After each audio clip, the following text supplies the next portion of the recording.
Homesickness. So children, this is the line by line explanation in Hindi of the story homesickness. So we shall start from the paragraph 1. I was homesick during the whole of my first term at St. Peter's. यहाँ narrator या जो writer हैं role del वो अपने बारे में बता रहे हैं क्योंकि ये इनकी ऑटोबायोग्राफी से लिया गया है। तो यहाँ पे ये कहते हैं कि मैं होम सिक हो गया था जब मुझे सेंट पीटर्स कॉलेज में मेरा एडमिशन हुआ। तो शुरू का जो मेरा फर्स्ट टर्म था मुझे घर की बहुत ज़्यादा याद आती थी, बहुत ही ज़्यादा। Home sickness is a bit like sea sickness. Home sickness को थोड़ा बहुत हम सी सिकनेस से भी रिलेट कर सकते हैं। सी सिकनेस क्या होता है? जब शिप से जर्नी करते हैं हम सी के थ्रू तो लगातार कंटिन्यूसली सिर्फ सी नज़र आता है और तो कुछ नज़र नहीं आता है। तो उस दौरान एक बहुत अजीब सी फीलिंग आती है, कभी कभी फीवर भी हो जाता है, कभी कभी ऐसा लगता है कि हमें वॉमिटिंग हो रही है। इस तरह की और भी अजीब अजीब सी फीलिंग्स आती है। तो यहाँ पे ये कहते हैं कि सेम तो नहीं है लेकिन फिर भी थोड़ा बहुत ये होम सिकनेस सी सिकनेस की तरह है। You don't know how awful it is till you get it. Awful means भयंकर या ख़तरनाक। And when you do it hits you right in the top of the stomach and you want to die. अब ये कहते हैं कि आपको नहीं पता है कि कितना मुश्किल और कितना भयंकर होता है, लेकिन जब ये चीज़ें होती हैं होम सिकनेस या सी सिकनेस तो ऐसा लगता है हमारे पेट में कुछ हो रहा है और दिल चाहता है कि कहीं जा कर के मर जाएं। The only comfort is that both home sickness and sea sickness are instantly curable. Curable क्या है? जो ठीक किया जा सके, जिसका क्योर किया जा सके। तो सबसे सुकून की बात यह है कि ये दोनों चीज़ें ही होम सिकनेस और सी सिकनेस इनका क्योर है और बहुत जल्दी इनका क्योर हो जाता है। और किस तरह से होता है ये आगे बताते हैं। The first goes away the moment you walk out of the school grounds. पहला इसका मतलब है कि जो होम सिकनेस है, जैसे ही हम अपने स्कूल के ग्राउंड से बाहर निकलते हैं, अपने घर की ओर कदम बढ़ाते हैं, ये होम सिकनेस अपने आप ही छूमंतर हो जाता है। And the second is forgotten as soon as the ship enters port. और दूसरा इसका मतलब जो सी सिकनेस है, जैसे ही शिप पोर्ट पे पहुंचता है लोगों को उम्मीद हो जाती है कि हाँ वो उतरने वाले हैं, बस ये अपने आप ही क्योर हो जाता है, खुद ही ख़त्म हो जाता है इस खुशी से कि हाँ हमें इस चीज़ से छुटकारा मिल गया है। Paragraph number 2। I was so terribly homesick during my first 2 weeks that I set about making a plan for getting myself sent back home, even it were only a few days. यहाँ पे writer ये बताते हैं कि ये अपने first 2 weeks में जब इनका स्कूल स्टार्ट हुआ इतना ज़्यादा होम सिक हो गए थे, इतनी ज़्यादा इनके अंदर होम सिकनेस की फीलिंग आ गई थी कि इन्होंने फिर अंदर ही अंदर प्लान बनाना स्टार्ट किया कि मैं किसी तरह अपने घर पहुँच जाऊँ, चाहे वो कुछ ही दिनों के लिए क्यों ना हो। My idea was that I should all of a sudden develop an attack of acute appendicitis. Appendicitis एक बीमारी होती है जिसमें एक छोटा सा ऑर्गन होता है जो हमारी इंटेस्टाइन से अटैच होता है, वो थोड़ा इन्फेक्टेड हो जाता है और उसके बाद उसमें दर्द स्टार्ट हो जाता है और फिर उसको बिना ऑपरेशन के रिमूव नहीं किया जाता है, ऑपरेशन करना ही पड़ता है। तो ये अचानक से प्लान बनाते हैं कि मैं ऐसा करता हूँ कि अपने आप को ऐसा दर्द शो करूँगा अपने राइट साइड की तरफ स्टमक में, ताकि ये यहाँ पे ये लोग समझें कि हाँ मुझे अपेंडिसाइटिस का पेन हुआ है और ये तरस खा करके मुझे मेरे घर भेज दें। Paragraph 3। You will probably think it's silly that a 9-year-old boy imagined that he could get away with a trick like that, but I had sound reasons for trying it. अब आप सोच रहे होंगे कि ये कितनी बेवकूफ़ी भरी बात है कि एक 9 साल का बच्चा एक ट्रिक लगाए, एक ट्रिक यूज़ करे इस तरह से अपने आप को स्कूल से घर भेजने की।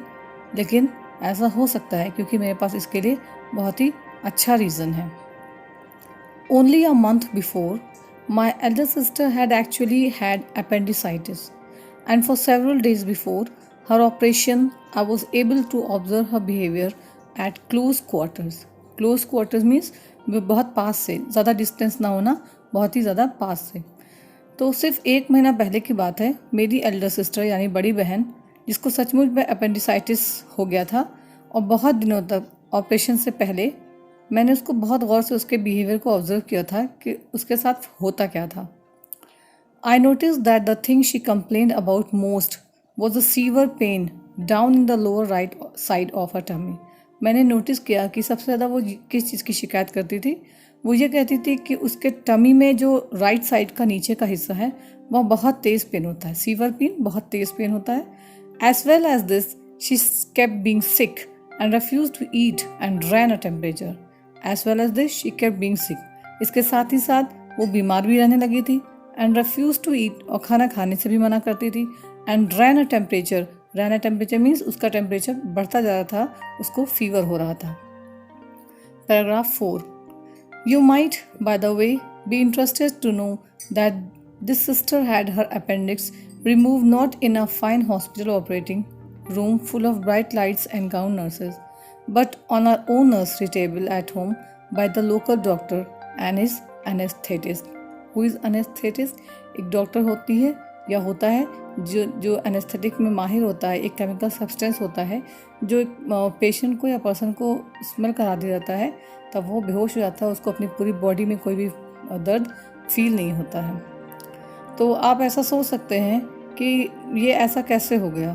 तो यहाँ पे राइटर बताते हैं कि उसकी वही बहन जिसको अपेंडिसाइटिस का दर्द था, उसका अपेंडिक्स जो है किसी बहुत बड़े हॉस्पिटल में, बहुत अच्छे ऑपरेशन रूम में जहाँ पे ब्राइट लाइट्स होती हैं और नर्सें गाउन पहने होती हैं, वहाँ पे नहीं ऑपरेशन हुआ था, बल्कि घर के अंदर खुद अपने नर्सरी टेबल पर और एक लोकल डॉक्टर के थ्रू, और उस डॉक्टर के साथ उसकी एनेस्थेटिस्ट थी, उसके साथ घर पे उसका इलाज किया गया, उसका ऑपरेशन किया गया. In those days, it was fairly common practice for a doctor to arrive at a house with a bag of instruments, then drape a clean sheet over the most convenient table and get on with it. उस समय ऐसा होता था, बहुत ही common था कि जब भी किसी डॉक्टर को बुलाया जाता था तो वो अपने साथ एक बहुत बड़ा सा बैग लेके आता था. उसमें सारे उसके इंस्ट्रूमेंट्स होते थे कि कब उसको किस चीज़ की ज़रूरत पड़ जाए. उसके बाद एक क्लीन कपड़ा होता था उसको टेबल पर, जो टेबल उसको सूटेबल लगती थी कि हाँ ये ठीक है पेशेंट को लेटाने के लिए, उस पर लेटा करके उस पर पहले अपना कपड़ा डालता था, फिर पेशेंट को लेटाता था, उसके बाद अपना ऑब्जर्वेशन या जो भी उसको करना था वो स्टार्ट कर देता था. Para 5. On this occasion, I can remember lurking in the corridor outside the nursery while the operation was going on. और ऐसे मौके पे मुझे आज भी याद है कि किस तरह से मैं और मेरी एक सिस्टर, हम लोग कॉरिडोर में दरवाजे के पीछे जो नर्सरी जहाँ पे नर्सिंग हो रही थी और ऑपरेशन स्टार्ट था, वहाँ पे हम लोग लर्क कर रहे थे. लर्क मीन्स छुप करके बिल्कुल क्वाइटली और सीक्रेटली देख रहे थे कि यहाँ पे क्या चीज़ मेरी सिस्टर के साथ किया जा रहा है. My other sisters were with me and we stood there spellbound. Spellbound means fascinated. Listening to the soft medical murmurs coming from behind a locked door and picturing the patient with her stomach sliced open. अब मैं और मेरी दूसरी बहनें सब एक साथ थे और हम बहुत फैसिनेटेड हो रहे थे, बहुत हैरत से देख रहे थे कि ये क्या हो रहा है. वो भी छुप के देख रहे थे. Listening to the soft medical murmurs coming from behind the locked door. और वो दरवाज़ा जो अंदर से बंद कर दिया गया था ताकि कोई बच्चे अंदर ना आए, तो उसके बाहर हम लोग छुप कर झांक रहे थे. तो अजीब सी थोड़ी थोड़ी आवाज़ें आ रही थी. किसकी? मेडिकल मर्मर्स की, मतलब जो मेडिकेशन हो रहा होगा, जो कैंचियाँ, चाकू या जो भी चल रहा होगा ऑपरेशन में, उसकी थोड़ी थोड़ी आवाज़ें आ रही थी. And picturing the patient with the stomach sliced open. और जब हम उसमें से झांक रहे थे तो हमें पेशेंट दिख रहा था और उसका पेट दिख रहा था. पेशेंट यानी मेरी बहन, बड़ी बहन. स्टमक स्लाइस्ड ओपन, उसका पेट थोड़ा कटा हुआ था, कट के खुला हुआ था. We could even smell the sickly fumes of ether filtering through the crack under the door. अब जो फ्यूम्स ऑफ ईथर की जो महक थी, जिसको सुन के एक अच्छा खासा आदमी बीमार हो जाए, इस टाइप की महक थी जो थोड़ा सा जो डोर में क्रैक था उससे निकल के हमारी नाक तक आ रही थी और बहुत ही बुरा सा फील हो रहा था.